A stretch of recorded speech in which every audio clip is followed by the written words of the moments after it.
diba? Parehong ano lang eh, parehong booming country, and then pareho lang ang work, hardworking yapon ta diri, hardworking do, ganito din. But the benefits and long-term benefits na makukuha mo is different na nandito tayo kaysa doon tayo. Diba? Sa Middle East, limited eh.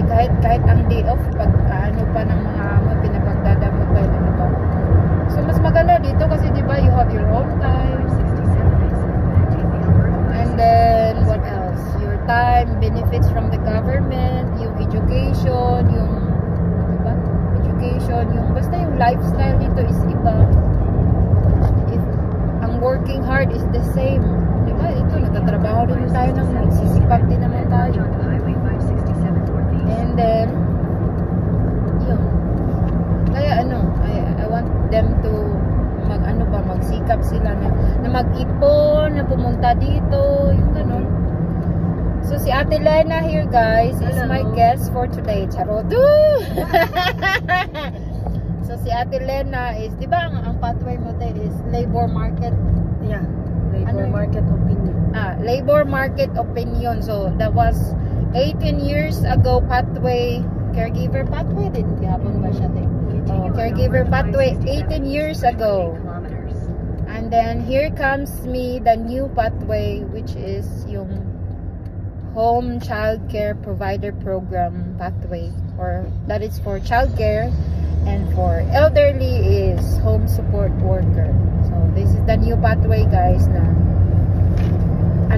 it's more malaki ang pagkakaiba dahil it's because my pathway, yung new pathway is bridging PR siya. When you land Canada, you can process your PR, permanent residency in 6 months now. It's because they lower the experience into 6 months. Na dati is 12 months. So ngayon, after 6 months, I can process my PR na. But the LMO before, yung 18 years ago na pathway ni ate is, how many years before nag-PR te? Bago ka nag-process?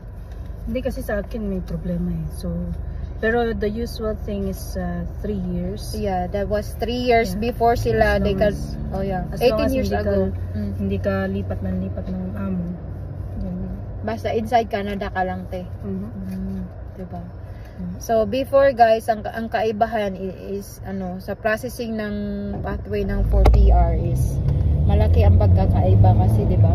They lower the length of experience. It's not 12 months anymore. It's 6 months. So, siya mas. And then, so, ang tanong, puputulin ko siya, te, para hindi siya mahaba.